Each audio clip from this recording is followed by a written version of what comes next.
কি পদ্ধতিতে পাস করা হবে, আরেকটা হচ্ছে এই জন্য গণভোট কবে হবে। এত দৃঢ় এবং পরস্পর বিরোধী এবং কি বলবো উত্তেজিত ভূমিকা নিয়েছে রাজনৈতিক দলগুলো। এতদিন আলোচনার পর যদি আপনাদের ঐক্যমত না আসে, তো এখন আমরা আসলে কিভাবে কি করবো এটা নিয়ে আমরা আলাপ আলোচনার পর আমরা প্রধান রাজনৈতিক দলগুলোর বক্তব্যের মধ্যে যে অনৈক্য সুর দেখছি, এটা হতাশাব্যঞ্জক।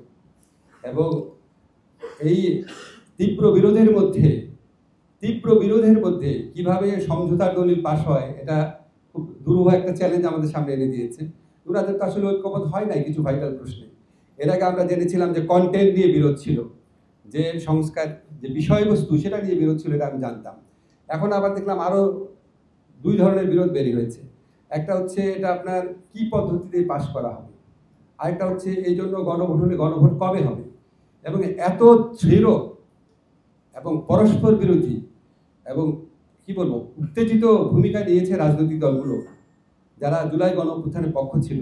তা আপনারা যদি এরকম একটা ভূমিকা নেন, তাহলে সরকার কি করবে আমরা ঠিক মানে বুঝতে পারছি না। যে এতদিন আলোচনার পর যদি আপনাদের ঐক্যমত না আসে, তো এখন আমরা আসলে কিভাবে কি করবো এটা নিয়ে সত্যি আমাদেরকে একটু চিন্তা করতে হচ্ছে। আজকে আমাদের এমনি জেনারেলি একটা আলোচনা হয়েছে যে অনৈক্যের বিষয়গুলো। একটা হচ্ছে আপনারা জানেন ঐকমত্য কমিশন দুইটা বিকল্প দিয়েছে। একটা হচ্ছে আপনার জুলাই সনদ বাস্তবায়ন আদেশ, তারপর গণভোট, তারপরে 270 দিন মধ্যে না হলে স্বয়ংক্রিয়ভাবে আপনার সংবিধান সংশোধন হয়ে যাবে। তো এটা একটু মানে এরকম কোনো নজির আছে কিনা বা এটা আদৌ সম্ভব কিনা এটা আমরা দেখব। আরেকটা হচ্ছে এই দায়িত্ব নির্বাচিত সংসদের হাতে ছেড়ে দেওয়া।